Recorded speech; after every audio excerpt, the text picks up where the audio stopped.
Hangout any moment now. Hangout is live. Let me cover myself up. Hello. Hello, subscribers and patrons. I don't actually think there's anybody waiting at the moment. Oh well. Well, I said I think we'll be there about 10:30 because it usually takes. Oh well, I can warn them on when you Twitch and things, you always behave as if there are people there, because then when people rewatch you, then it's like, well, no, exactly, because they can rewatch the link and our patrons. It's like the Hollywood red carpet thing where you point and wave, even though there's like no one looking at you because they don't know who you are, but you look like everyone knows who you are, and you wave and you smile and you go, "Hey, thank you." Yeah, a guy I used to work with edited Leaving Las Vegas, and when he went up for the Oscar ceremony, one of the press shouted it at him, "Who are you?" And he went, "I'm just a nobody," knowing that they were up for Oscars. And the guy went, "Will you get off the carpet then?" Yeah. Well, I've always wondered if that ever happened to me, it'd be like, "What are you wearing?" Stuff from my closet, as opposed to. Right. So, should we who are you wearing? Can't you tell? Should we go? So, we're going to be looking at unconventional or unusual tactics, which was sent in to us. But Jasper, you never said who suggested the topic. Sorry, I mean the gimmies you give Guy and this one are on a different level. So thank you to whoever the mystery person is that Jasper has now forgotten sent the topic in. I am not. I'm on my own computer. Can't check. Sorry. Poor excuses. But thank you for sending the topic in. And I forgot that I did it. We have a few topics lined up. So if anyone else has topics or to suggest, or questions indeed, don't forget to send them in. So we're looking at unconventional and unusual tactics. So I mean, how do we define unconventional or unusual tactics? Someone want to kick off, because I think we probably all have come at this with a slightly different angle. Mike, do you want to? You were talking about special forces, which was an angle I hadn't thought of until last minute. Sure. So I think that at least, I mean, depending on the period in which we're focusing, there are some standards with how ancient battles are conducted. Right. We have the conception of a battle line. We have the notion that unit cohesion rather than individual capability is critical. We have the skirmishing aspect of light infantry, softening up heavy infantry formations before they engage in shock combat. We have the rout, right? These are all things we can view as standard operations for an ancient battle. And one caveat, important caveat to put in there, that any veteran listening or watching right now will know, which is that no plan survives contact with the enemy, and that any kind of standardization in combat always, war is nothing but surprises and nothing but extraordinary circumstances. But at least there's an attempt for some kind of regularization in how ancient battles are conducted. And it's not monolithic, but we do see this general tendency, depending on, whether you view Homeric warfare as warriors, sparring individually from chariots, but you do see this line on line, these skirmishing capabilities, this importance on flanking, all the way up until the Battle of Adrianople and maybe even after, as a defining aspect of ancient warfare. So what is special operations? Special operations are operations that deviate from this or produce an advantage for this, and troops that have versatile capabilities that allow them to deviate from this or to perform special roles. So, for example, if you look at the Hellenistic phalangite, or you look at the Libyan Roman legionary, these have very specific and almost, one could argue, locked in close combat, and in the case of the legionary, limited missile capability roles. When you look at, for example, the somatophylakes in a Hellenistic army, or the agemma, or the some could argue the royal peltasts, although there's a lot of debate on who those were. Some people speculate that these are warriors with multiple kits and specialized training that allow them to perform different kinds of roles. Another example in the Libyan Legion is the Soci, the Extraordinari, and forgive me if my Latin and Greek pronunciation isn't great. These are troops that have multiple and multifaceted roles. So when we define special operations and special forces troops, I think those examples are a great place to start. I'm intrigued by, and I apologize, I have a static picture here because I'm using a tethered iPhone, so there's no moving lips. But effectively, I understand where you're coming from. But for example, if you're a Socius, if you are an allied Italian army, right, working under treaty of the Romans, you are fighting conventional warfare in your terms. It's only unconventional because the Romans are putting you with their manipular legion that makes it different. So they're actually both fighting their conventional forms, are they not? Well, sure, but if you're an extraordinary, you have special duties and special training that is different from other. So let's say I've recruited, I've called up under Fotis, under Dedizio, a bunch of companions, right? They shouldn't have messed with us. Now they did. Now they're working for us. So I have, in the alley, line units of companions that are doing line infantry duties. The extraordinary are also doing vanguard and rearguard duty. They're doing reconnaissance duty. They're doing special foraging pickets that the other companions in my unit aren't. And I'm selecting them based on specific characteristics. What are those characteristics? That's a matter of debate. Maybe they have special grit. Maybe they are fit in a special way. So I do feel that is special and non-conventional in that one limited example. Would you include in this definition something like Caesar using the 10th Legion in the sense that at one stage he he loads them onto horses as a makeshift cavalry unit? Oh, sure. Basically, I mean, is that special forces, or is that just trying to garner the that special relationship that he has with those troops? Is that for the meeting with Ariovistus? I think so. Yeah, I think so.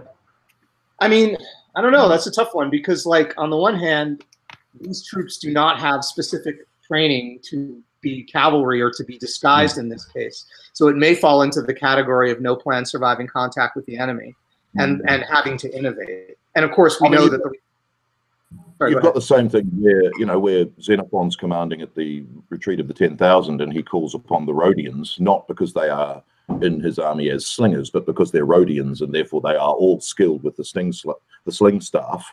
And those 200 guys become a rearguard Rhodian sling unit made on the fly, which is very much an unconventional warfare. He also uses the Cretan archers in the same sort of way to lead them on a sort of these small expeditions to go and do sort of extraneous things. So I think there are, even though these people are line infantry, as you say, they all do have skill sets that can be called upon and that their generals know about and are able to incorporate and take advantage of.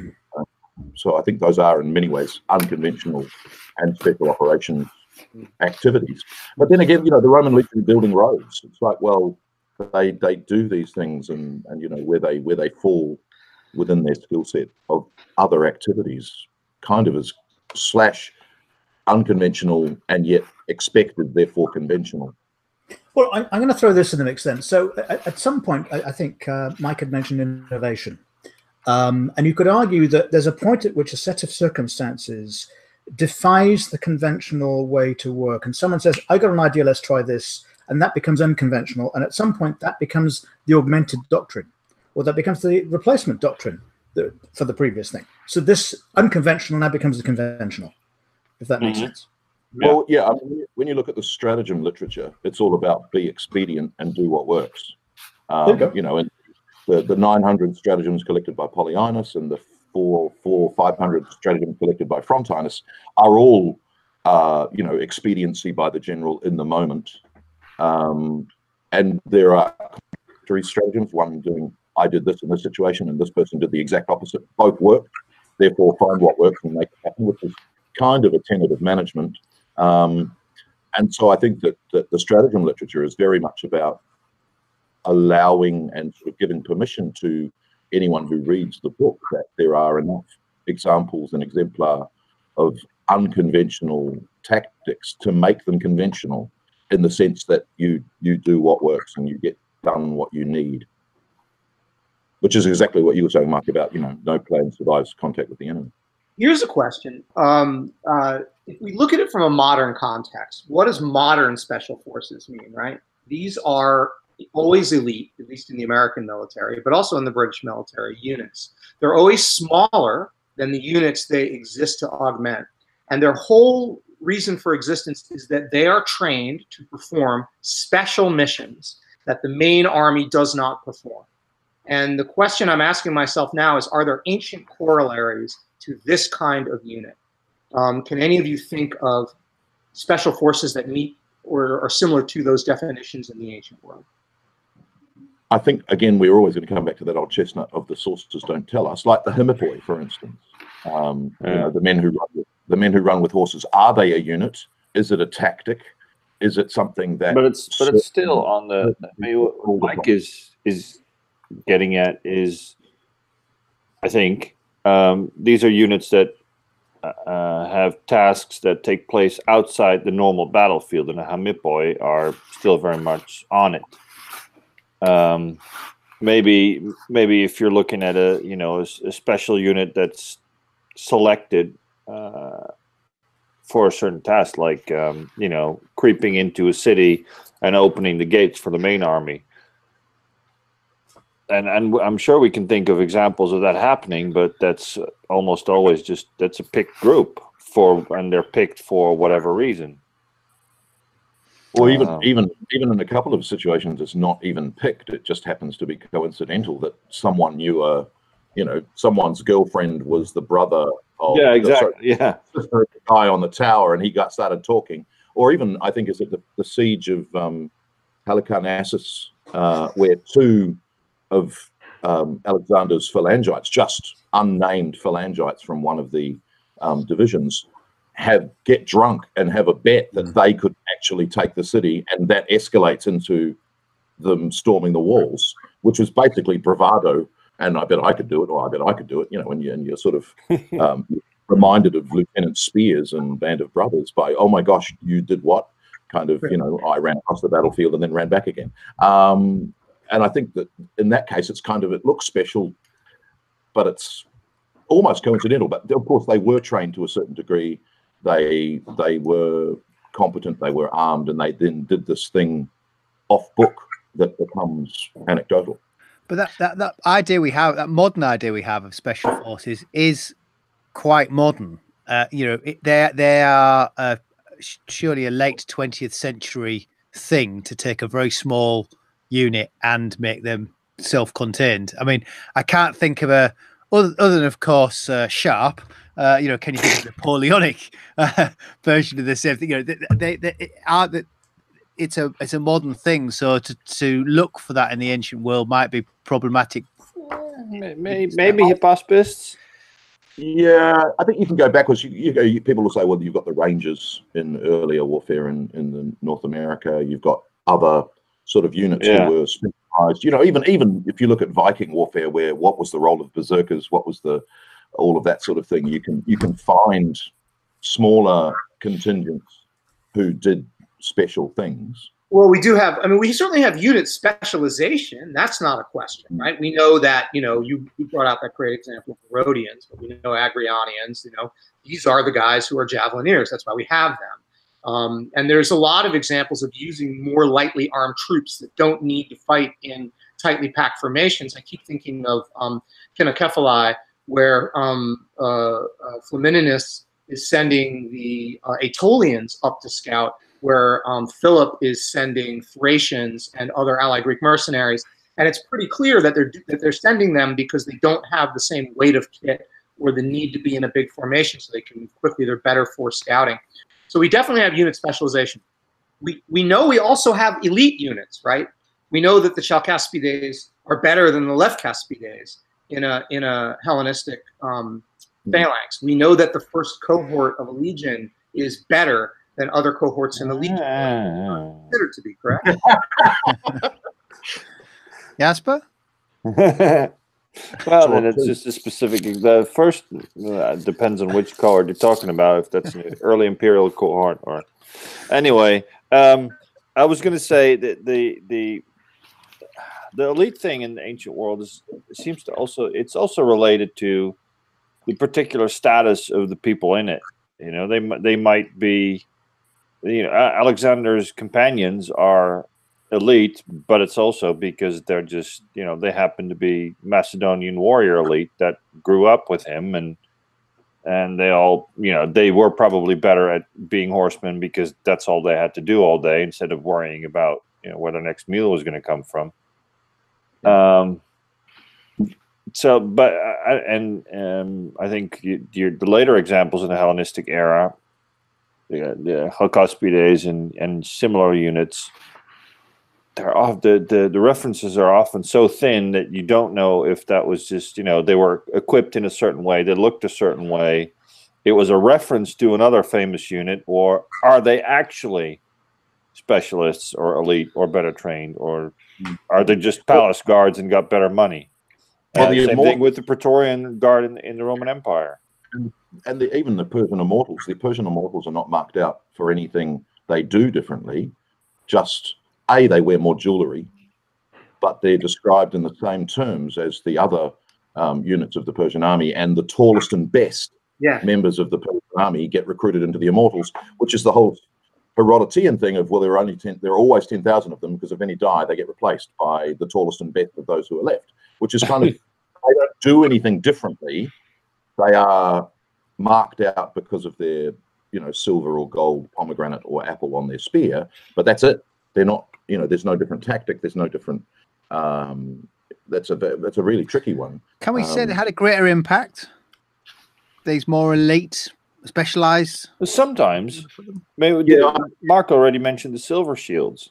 I don't think haven't discussed. Have we discussed morale as the decisive factor on the ancient battlefield? I'm sure we have, sort of sideways as a side thing before, but that seems to be the elite thing about on an ancient battlefield, is that your unit just doesn't break. And in the case of the silver shields, they probably go, yeah, we've seen it all before. You're going to do this and you're going to do that, and you'll kill some of us, but we'll still be here. So just run away. Yeah. Well, the Theban sacred band, for instance, which is controversial because of the lack of Xenophon mentioning them by name at all, but they are elite in the sense that there's 300 of them. Whether or not they're paired lovers is irrelevant to their eliteness, but they're also, their role in the battlefield could be the front rank, could be a wedge, could be are they used as a line breaker unit? The phraseology of the sources isn't precise enough for us to actually work it out. But we have other earlier sources which talk about a front rank. The front rank of the Thebans at Delium is the charioteers and footmen, which is a very strange name for an elite rank of a 5th century hoplite army, which must imply, going back to an earlier age, why they're called that. But that that idea that the front rank is better armored, better armed, possibly better trained than the rest. And again, the entire Macedonian phalanx, we know that the front rank is better armored, and they are the best fighters. The second best fighter is the rear ranker, who keeps the rest of the phalanx in place from running away. Larry, wouldn't they need to be, because these are taking the first shock, and if they don't withstand the shock, then the weaker lines behind it are now vulnerable. So you have to put your best out the front, Yeah. Well, but that in itself then contradicts our whole idea of this uniformity of the line, because it's not. And it's weird, because when you talk about early Roman Republican armies, the third line is the elite line, not the front line. And so that idea of, well, how does this all work? Because you then have shield walls where everyone in the shield wall is meant to be equal. When we look at the Battle of Marathon, when we look at the even the fact that the 300 bodyguards of the Spartan king are interspersed in the Spartan phalanx, so it's not fighting as a unit of 300. It's which again is the idea that we are all equally elite. Isn't that scary, because we're the Spartans until they meet the Thebans. But anyway, so all of that I think is really interesting in the sense of, yes, I mean, it's completely logical that your best fighters are in the front line to take the first shock, but that also contradicts our idea that a legion is an equal unit of legionaries. Right. So you have to make it specific to an army or a fighting style. So, for example, that what we've described then would work in a phalanx, but as you've said, in a manipular Roman legion, clearly the dynamics and the doctrine of fighting are different. You've put the light arm troops at the front because that's the way you've worked out your conventional form of combat, because when they're fighting Samnites or campaigns, or that seems to work best. When they get further up towards northern Italy, yeah, maybe not so well, maybe. So now you have to introduce another form of fighting, and at some point someone comes up with the cohort form of legion, because overall that really does mean that everybody's uniform, everybody is pretty much dressed the same, equipped the same, and presume is trained the same, and is interchangeable. The parts are replaceable. Don't forget on the phalanx, at least, you have the elite unit on the right. That's a known thing, that the units are. Yeah, but what makes it elite is it, again, anchor the right, so that when you drift, because you're trying to hide behind the shield of the guy to the right of you, that you don't, that unit will march more steadily forward. But I want to point out what Jasper said about morale, because I think he's on to something there, and I do think there's evidence in the source for this being correct. I'm thinking of Pydna as a good example, where Perseus's Antigonid line just evaporates. And special mention is made of the Agema infantry off on the left, where the mule was originally fought over. And they stand their ground and die to the last man, they alone. And that is stressed in Livy, it's stressed in Polybius, and I think there's something to that. Another example I'm thinking of is Alexander and his companion cavalry, where throughout his campaigns, the phalanx's job was to pin the enemy infantry in place, and Alexander's unit itself was to deliver the knockout blow to wherever. And this is occurs again and again, perhaps evidence of an elite unit performing a special role. But I think Jasper made a really good point with the morale thing. I wish I could think of more examples off the top of my head. If the unit's doing it again and again, it moves away from being sort of unconventional, or we've got the unconventional becoming conventional. Which is my point.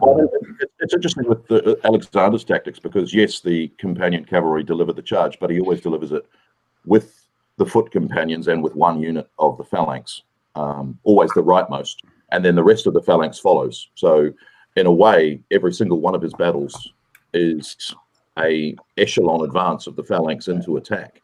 And nobody ever figured out how to counter it. Well, the funny thing, of course, all of them are move the cavalry to the right, make the enemy's infantry follow you, create a gap, charge the gap, and he does that at Granicus. He does that at. Well, could that be in the advent of a lack of mass communication, that everybody he faced, to them, his tactic was unconventional?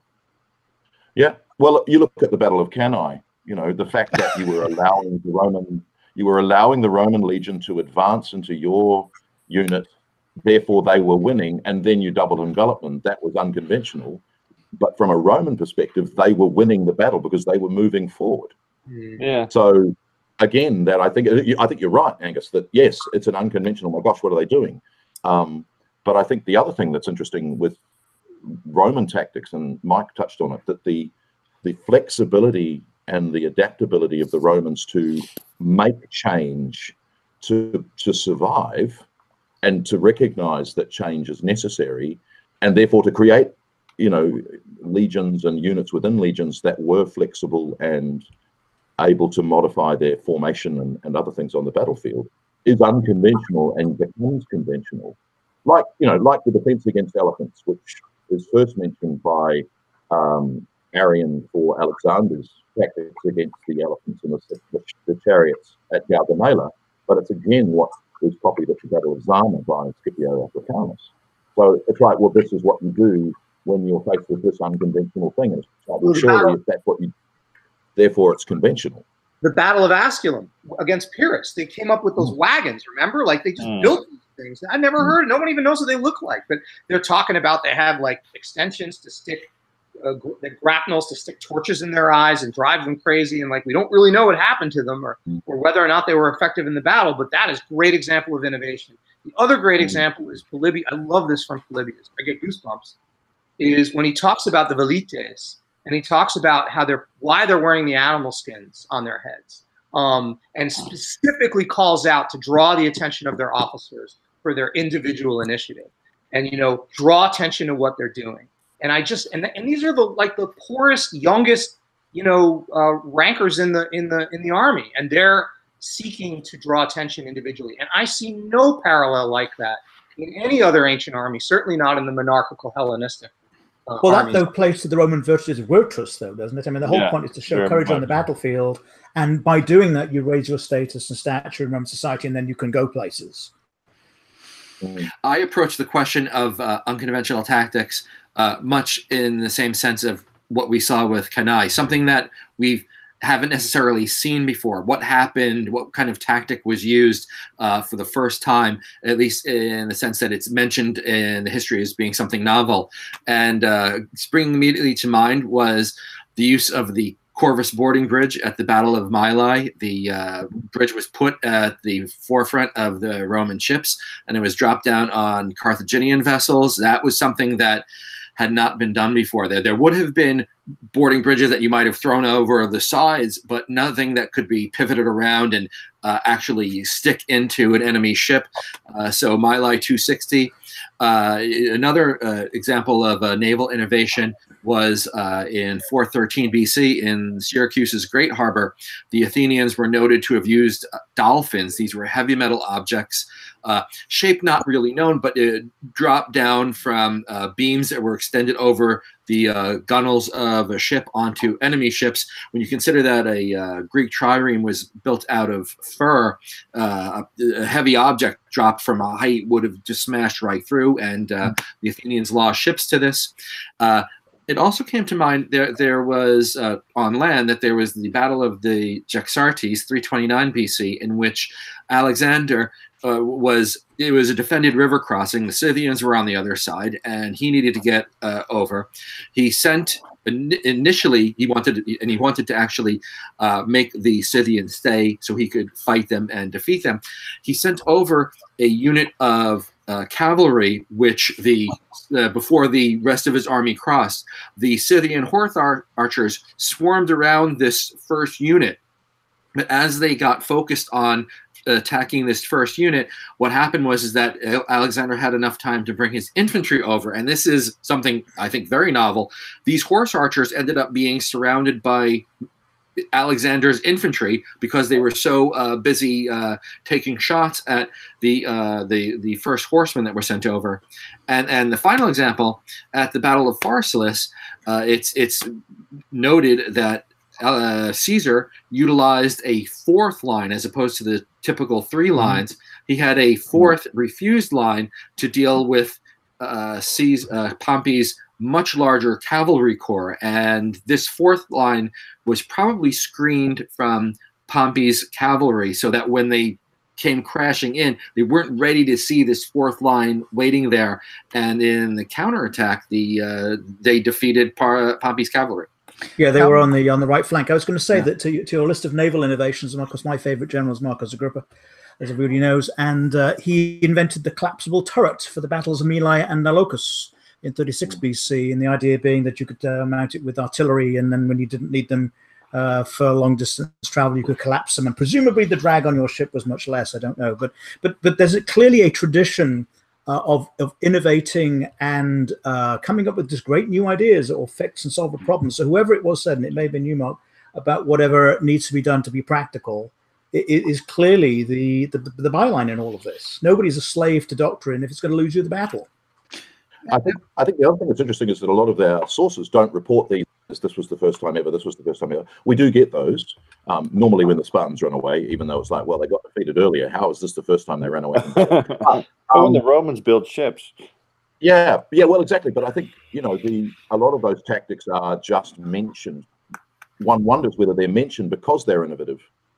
That was my take on it. That the first mention meant that it was novel. That was my take. We can't be certain. But is it perhaps mentioned not because it's novel?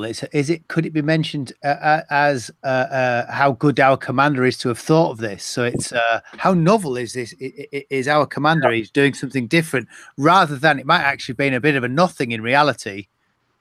Well, I think cases. Go on, Matt. In a lot of cases, there's a certain, how can I say, commanders taking advantage of certain traits or certain skill sets that are coming from specific groups. I think it's the Agrianians of Alexander's army that are sent up the Sogdian Rock, of course, and noted for their climbing skills in that respect.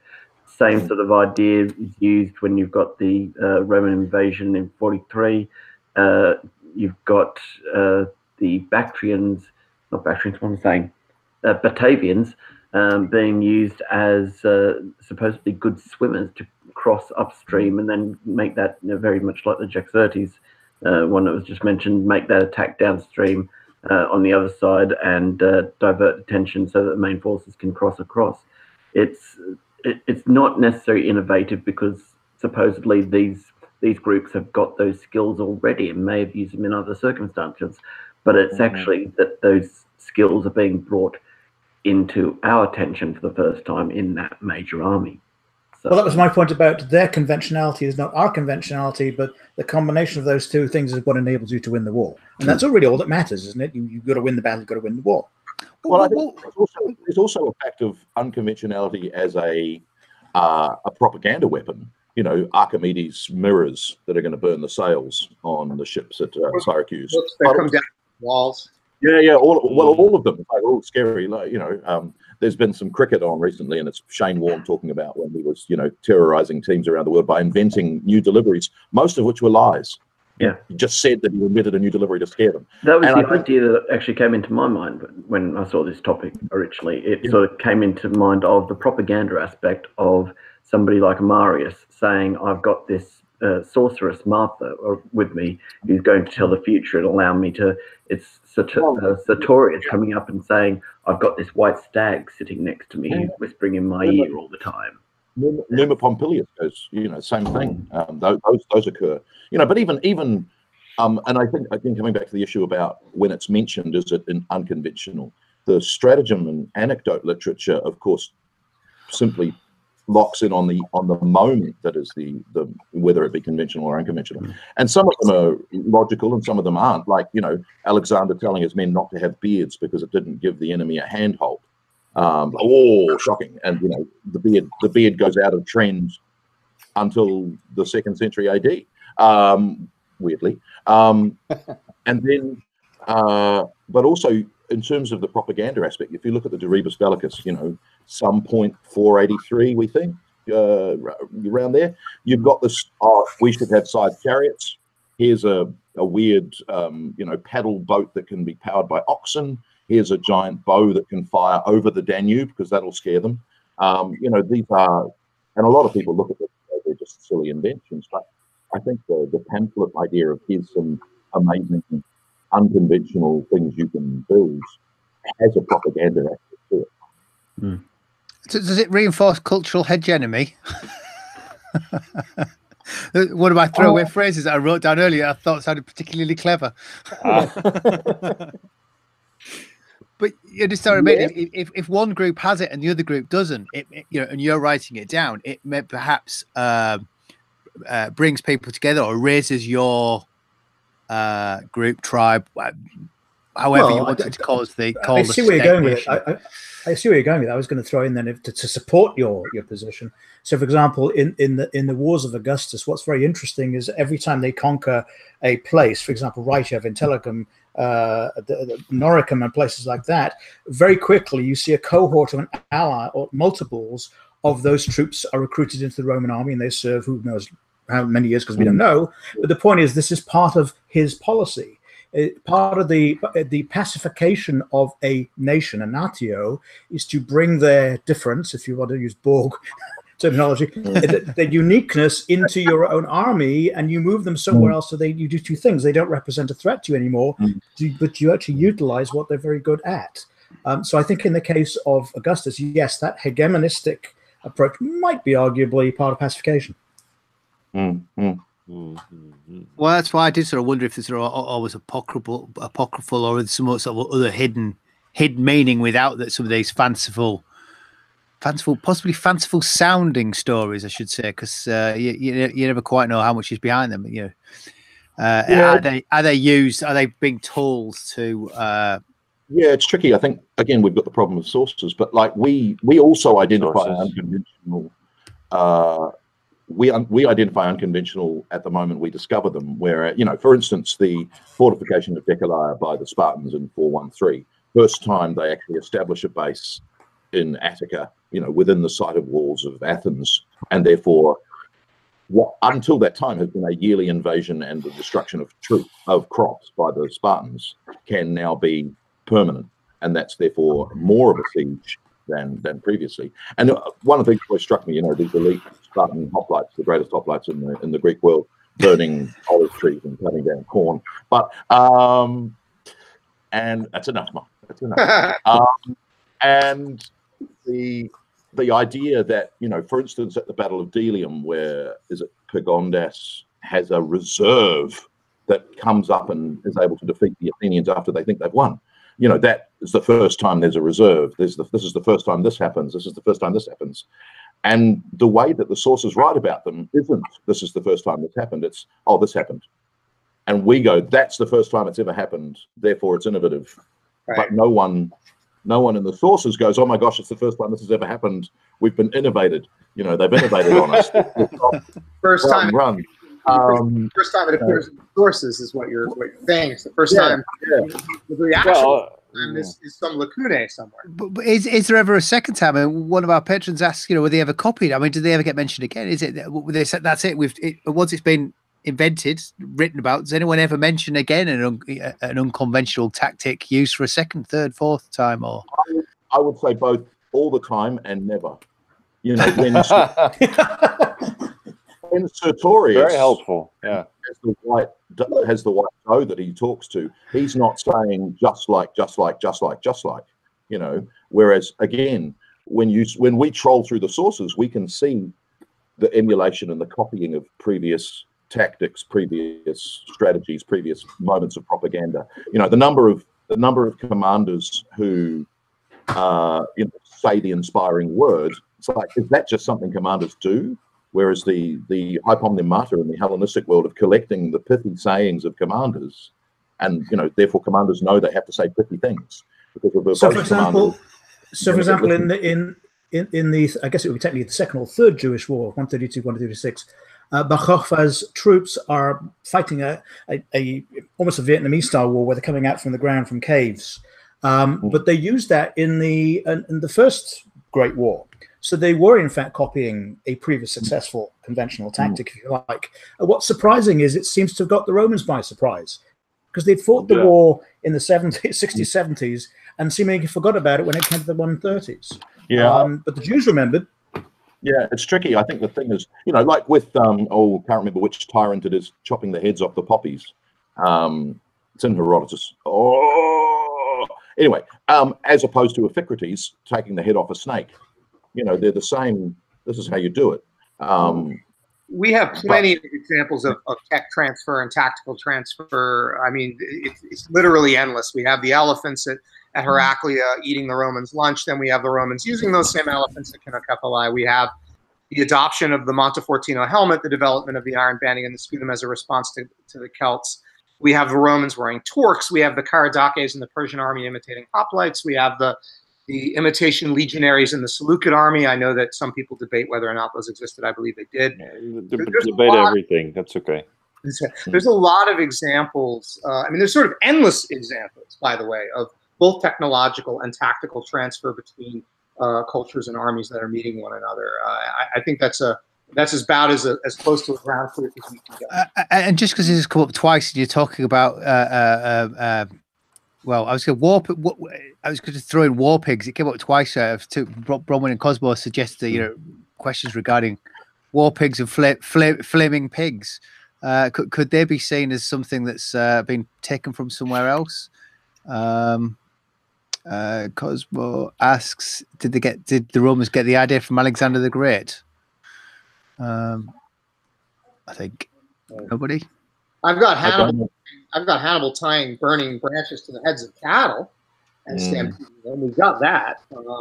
I think there are one or two examples of burning pigs, but it's just like they were used there.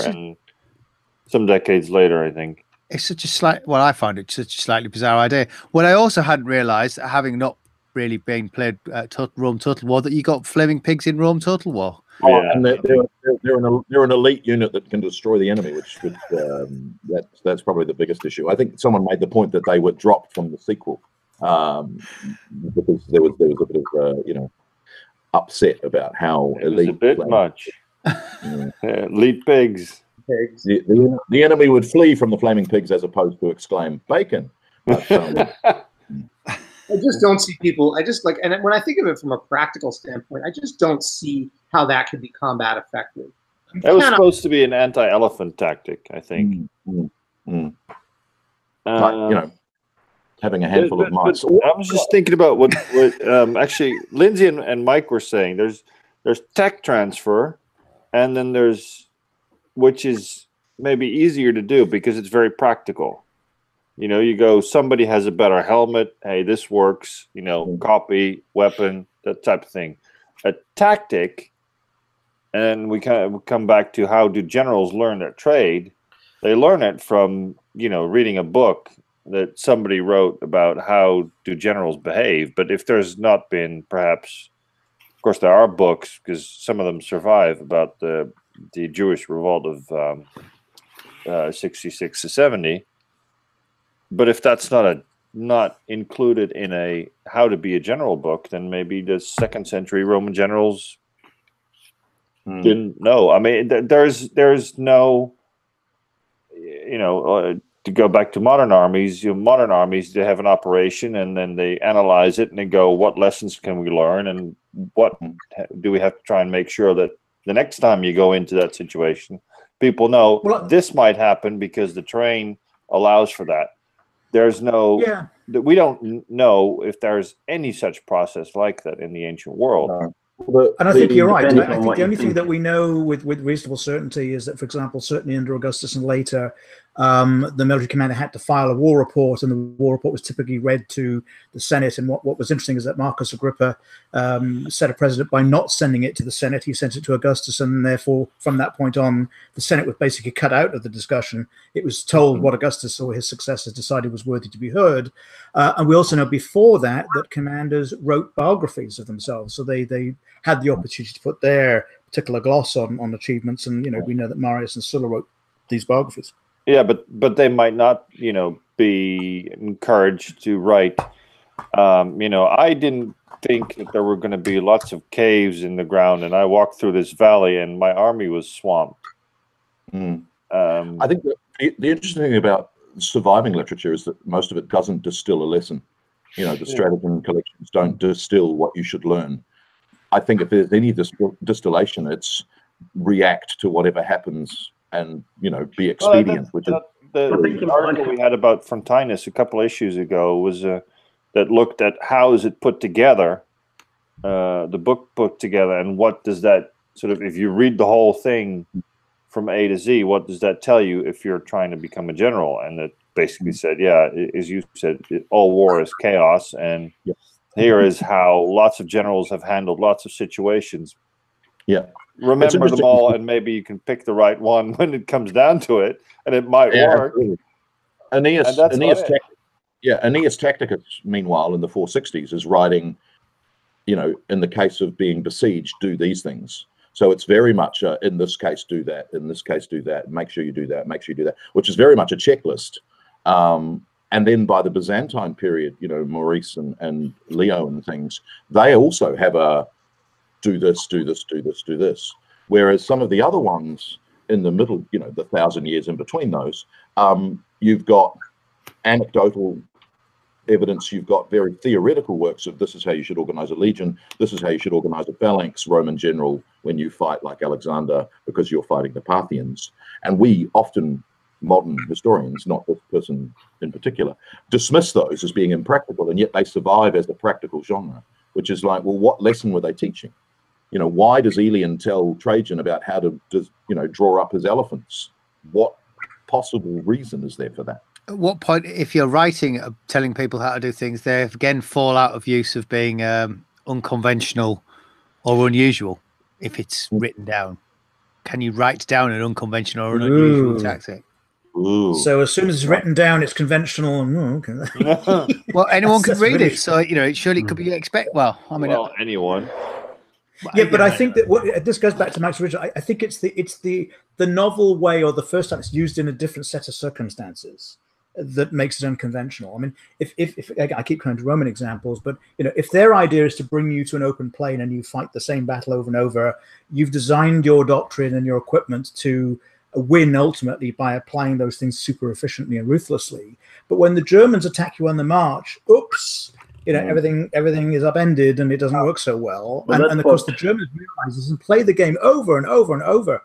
The amazing thing is the Romans don't seem to learn that lesson.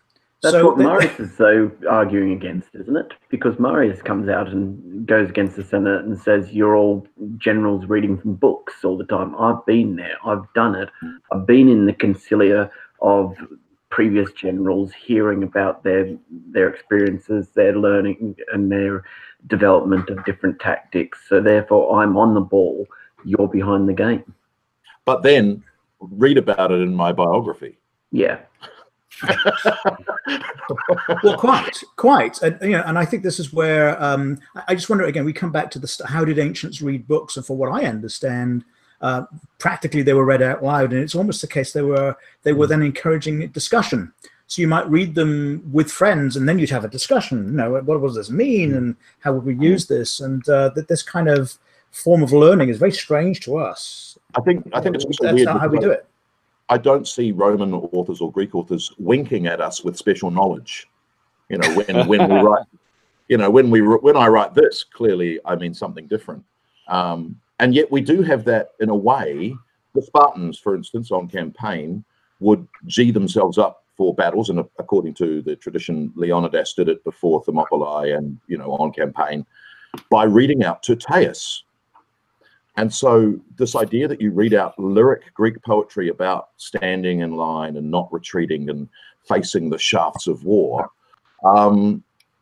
that is this whole kind of yes, because now we know what to do, which is remarkable in a kind of a. But again, reading The Charge of the Light Brigade has exactly the same effect on young people during the latter half of the 19th century. So I suppose in a way there are parallels.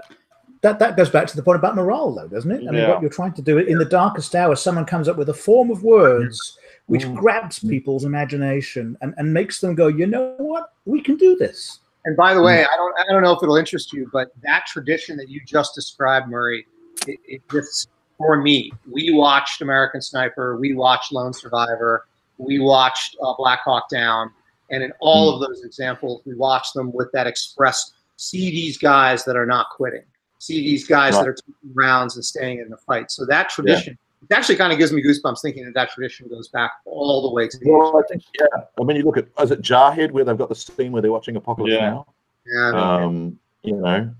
Although there are a couple of YouTube videos of Marines, for instance, watching Frozen and getting the same kind of motivational glory out of Let It Go. So I don't know. I wonder whether sounds like cohesion. Sounds like it's essentially engage. If you engage in Bond, it doesn't matter whether you do it over, miniature wargaming, geeking out about Greek and Roman military history, Dungeons and Dragons, opera. I'm being very personal because those are all my things. But I think the fact is, if you cohese, is cohese a word? Cohese, I think that would work. Cohere. That's English. If you cohere, it actually doesn't matter what you cohere over. The cohesion is the thing that matters. And I think, and again, I'm making it very relevant and modern. We're seeing that in a whole series of movements around the world now, which have nothing to do with military units, but there is cohesion of belief and standing together for whatever purpose. And I think that's a really interesting factor in these armies. The Romans gave that a name, of course. That was called the genius, the genius, that spirit, the esprit de corps, which came together. And of course, they had the insight to be able to embody it in a series of standards, Signa or the eagle. And by ascribing sacred meaning to it, of course, you dare not lose this thing because If that goes, so does our esprit de corps. So and the same with colors in the British Army and the American Army. It's all the same thing. It's very clever how you leverage symbolism and icons to be able to make this really work. It's also tied to personalities. You look at, Alexander being one, Julius Caesar being another. That it's actually put onto the commander, and that exists in multiple ages of warfare. That the commander embodies that spirit, and when they step into the front line, it's a criticism of your fighting style that you haven't fought well enough for Caesar. Get back, you need to protect yourself. Napoleon, many others. That them doing that somehow admonishes you to fight better, because you've got to the point where the commander himself needs to fight for you.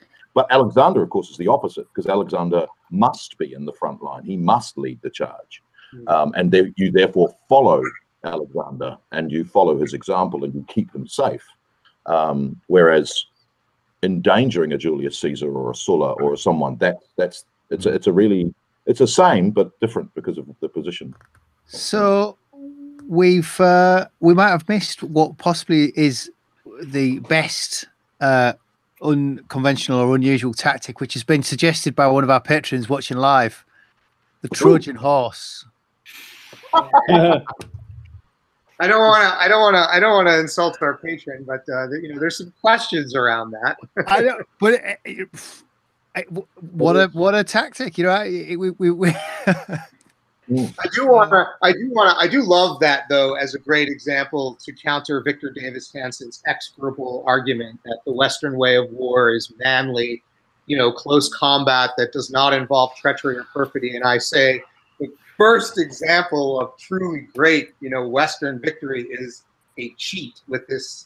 Of course, you could argue that the whole Homeric epic through Odysseus is very much set apart. He is not conventional.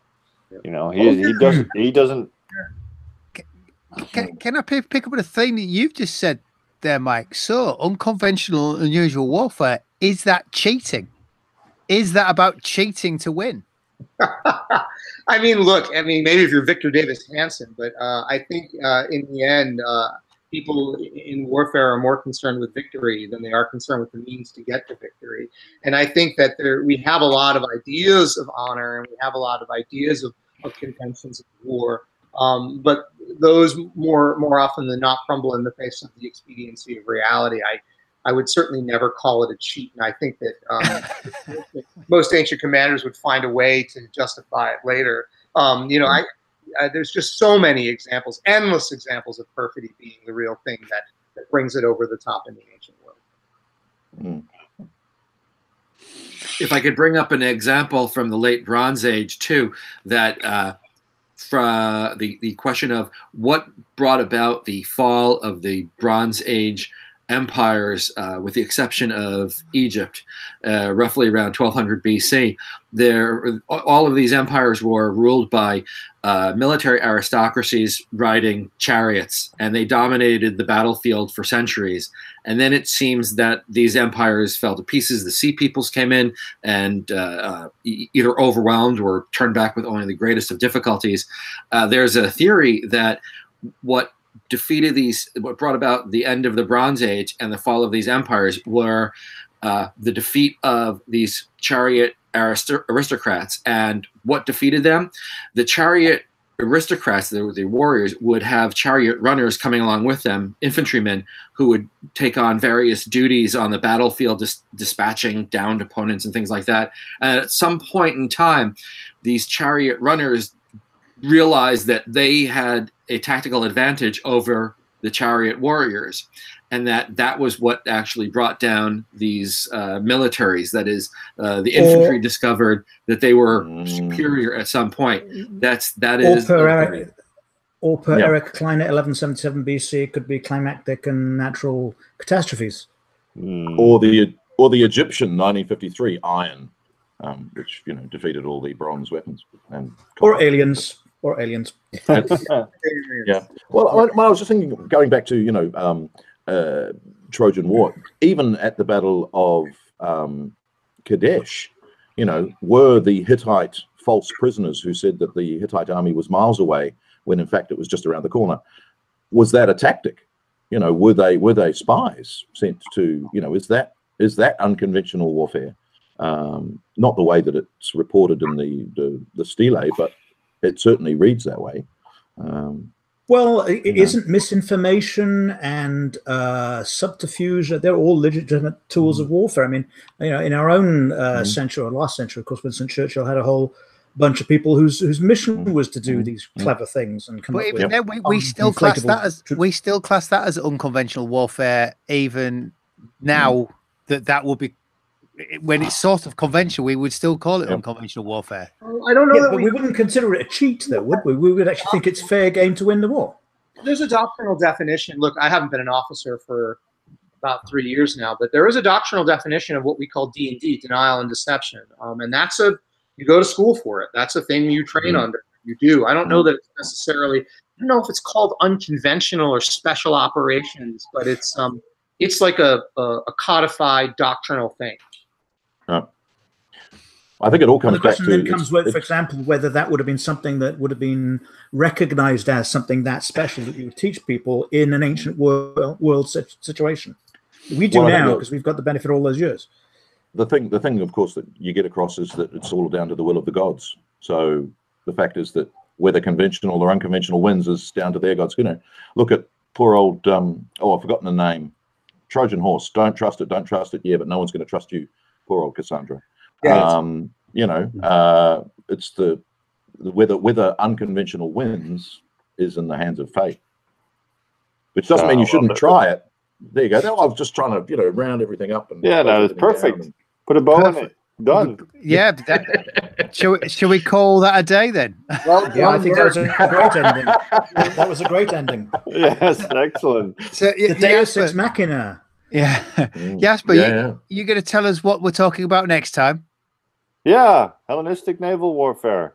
Ooh. And then I kept under that. I didn't respond to Mark's comments about the Roman boarding bridge because we have an article on that in the next issue. So I have to read that first. Nah. We have Paris coming up, right? I looked at your editorial plan. Yeah, we do. I decided that we need more Paris. Really excited. Everybody needs more Paris. More Paris. Right. More Pyrrhic victories, everybody. More Tarentines, actually. We need more Tarentines. You can use Southern Italian pictures, and Paris is a disaster picture. Let's say goodbye to our patrons. Thank you for being so busy. I couldn't keep up with all their comments. Oh, you didn't say any. Hardly any. I did. Yeah. You lot kept answering. Weirdly, as I'm sure the patrons will testify, they would write a comment, and then you would say it. It's as though you were watching some of them. There you go. Or they'd be commenting just after we said them. It was because there's a slight delay. So goodbye to those guys. Thank you very much. Stop the broadcast.